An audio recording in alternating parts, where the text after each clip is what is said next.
Stories ని మీకు అందిస్తున్నవారు OLook.in.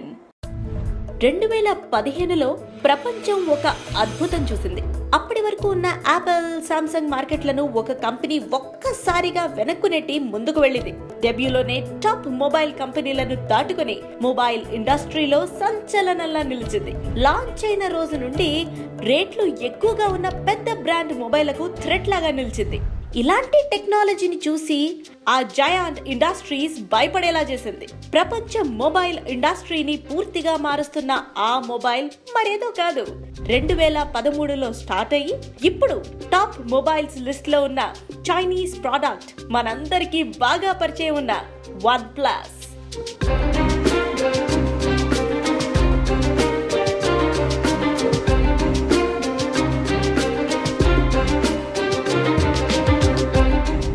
ఈ బ్రాండ్ వెనుక ఉన్న వ్యక్తులు పీట్లా అండ్ కార్ల్ ప్లాయ్. వీరి ఆలోచన నుంచి పుట్టిందే OnePlus. పీట్ ఈ కంపెనీకి ప్రస్తుత సీఈఓగా వ్యవహరిస్తున్నారు. ఈ చైనీస్ ఇంజనీర్ తన కెరియర్ ను ఒప్పో ఎలక్ట్రానిక్స్ లో హార్డ్వేర్ ఇంజనీర్ గా ప్రారంభించారు. హార్డ్వేర్ ఇంజనీర్ గా కెరియర్ ను స్టార్ట్ చేసినప్పటికీ ఒప్పో బ్లూరే వింగ్ కు డైరెక్టర్ అయ్యారు పీట్. ఆ తర్వాత మార్కెటింగ్ డిపార్ట్మెంట్ కు హెడ్ అయ్యారు ఆయన. కంపెనీకి వైస్ ప్రెసిడెంట్ గా కూడా సేవ చేశారు. ఒప్పో N1 స్మార్ట్ ఫోన్ లో Cyanogen mod and Android operating system ను తీసుకురావడంలో ముఖ్య పాత్ర పోషించారు ఈయన. పీట్, కార్ల్ ఇద్దరి ఆలోచనలు ఎప్పుడూ పెద్దవిగానే ఉండేవి. జీవితంలో ఏదైనా గొప్పగా సాధించాలి అని అనుకునేవారు. అప్పటికే మొబైల్ ఫోన్ ఇండస్ట్రీలో చాలా ఇన్ఎఫిషియన్సీస్ ఉన్నాయన్న విషయం గమనించారు వీరు. తమ సొంత కంపెనీ స్టార్ట్ చేసి ఆ లోపాలని సరిచేయాలి అని అనుకున్నారు. ఆ తర్వాత పీట్ తన ఉద్యోగానికి రాజీనామా చేసి తన మిత్రుడు కార్ల్ తో కలిసి 2013లో తన డ్రీమ్ ప్రాజెక్ట్ OnePlus ను స్టార్ట్ చేశారు. అప్పట్లో OnePlus లో కేవలం 5 ఎంప్లాయీస్ మాత్రమే ఉండేవారు. చాలా స్టార్టప్స్ లాగానే OnePlus కూడా ఒక కెఫేలో స్టార్ట్ అయింది. ఎంప్లాయీస్ అందరూ ఒక కెఫేలో కూర్చుని తమకున్న మొబైల్ ఎక్స్పీరియన్స్ గురించి మాట్లాడుకుంటూ ఉండేవారు. వారందరూ ఆండ్రాయిడ్ మీద పనిచేస్తున్నప్పటికీ అందరూ ఐఫోన్లే వాడేవారు.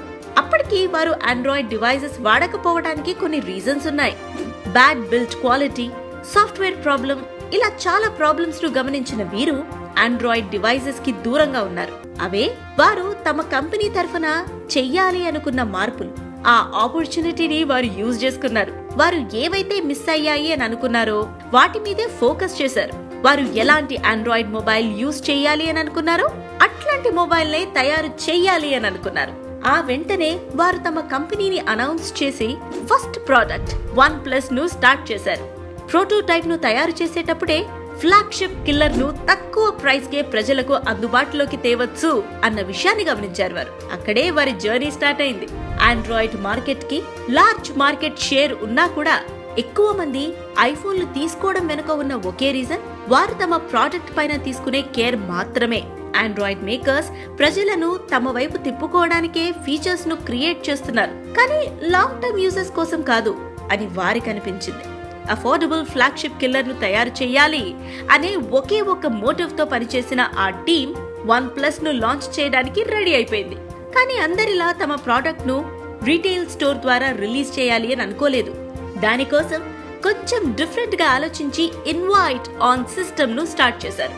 మొబైల్ రెడీ అయిన మొదట్లో వాళ్ళు కేవలం కొద్ది మందికి మాత్రమే తన మొబైల్ ను ఇన్వైట్ ఓన్లీ బేసిస్ లో మాత్రమే అమ్మేవారు. ఆ తర్వాత ఫీల్డ్ లోకి వచ్చారు. మొదట్లో తమ పద్ధతికి చూసి మొబైల్ ఇండస్ట్రీ ఎక్స్పర్ట్స్ వీరిని వార్న్ కూడా చేశారు.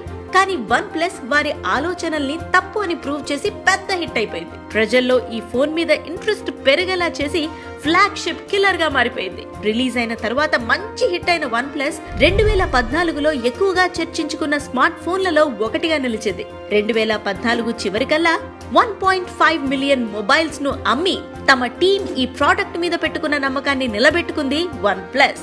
మెయిన్ స్ట్రీమ్ మార్కెటింగ్ లేదు, అడ్వర్టైజ్మెంట్స్ ఇలా ఏవీ లేవు. కేవలం సోషల్ మీడియాలో వచ్చిన టాక్, ఆన్లైన్ సేల్స్ తో అందరూ షాక్ అయ్యేలాగా సేల్స్ జరిగాయి. OnePlus కున్న మార్కెట్స్ లో ఇండియా కూడా ఒకటి.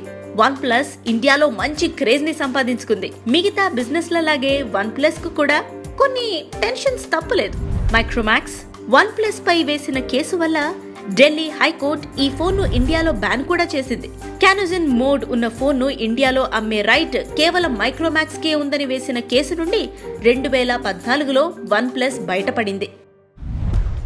ఆ తర్వాత oxygen OS Android based RAM ను OnePlus 2 కోసం తయారు చేశారు. ఈ సక్సెస్ ఇచ్చిన ఉత్సాహంతో OnePlus సౌత్ ఈస్ట్ ఏషియాలో మొదటిసారి తమ ప్రొడక్ట్స్ ను అవైలబుల్ అయ్యేలాగా చేశారు. 2015 జనవరి 23న లజారా ఇండోనేషియాతో కలిసి తమ ఫోన్స్ ను అక్కడ లాంచ్ చేశారు.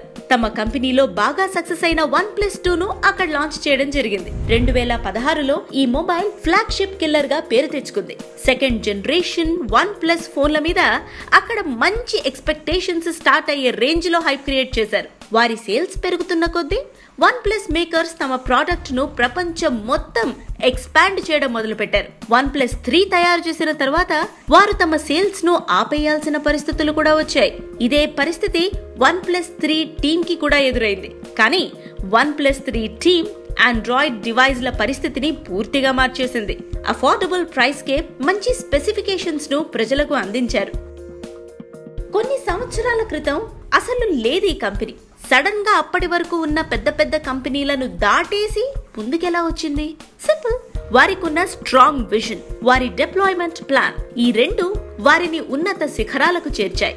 OnePlus మోటో ఒకటే, మంచి ప్రోడక్ట్ ను మధ్యవర్తులు కూడా లేకుండా డైరెక్ట్ గా కస్టమర్స్ కు అందించడం. ఆ విషయంలో సక్సెస్ సొంతం చేసుకుంది OnePlus. మౌత్ పబ్లిసిటీ అనే పదాన్ని ఈ కంపెనీ బాగా నమ్ముతుంది. కస్టమర్స్ కి వారు చాలా ప్రాధాన్యతనిస్తారు. అందుకే ఈ మొబైల్ ను ముందుగా తమ ఫ్యామిలీకి, ఫ్రెండ్స్ కి మాత్రమే ప్రమోట్ చేశారు.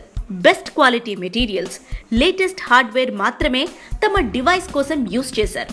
మొబైల్ కి ఉన్న అన్ని కాంపోనెంట్స్ ను వారి ఫ్యాక్టరీలో ది బెస్ట్ కండిషన్స్ లో అసెంబుల్ చేశారు.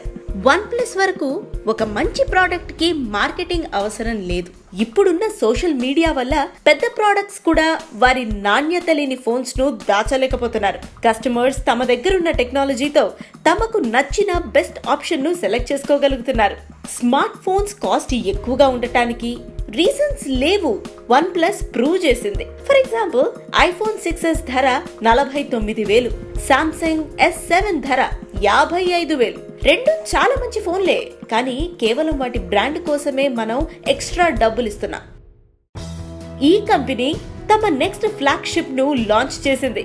అదే OnePlus 5. ఈ ఫోన్ కూడా ఆల్రెడీ ఇండస్ట్రీలో సెన్సేషన్ అయి కూర్చుంది.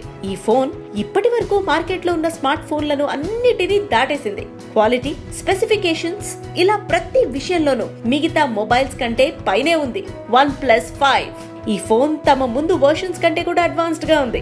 ఇంత సక్సెస్ సొంతం చేసుకున్నా కూడా OnePlus మేకర్స్ తామింకా సక్సెస్ ని అందుకోలేదంటున్నారు. స్మార్ట్ ఫోన్ ఇండస్ట్రీ రోజు రోజుకి మారుతోంది. అలానే యూజర్స్ కి కూడా వారికి ఏం కావాలో తెలుసు.